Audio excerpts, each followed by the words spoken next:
how to allow apps notification and do not disturb on MacBook Air. And okay guys, here in your MacBook Air, okay, you'll have to do is go to System Settings. Okay, you can see below.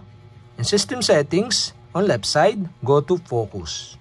Here in Focus, you can see the do not disturb. Okay, go to this. In do not disturb, in allow notification section, you can see the allow apps. To allow the apps, you'll have to do is click this and the pop-up are show. To allow the app notification, you'll have to do is click the add button here.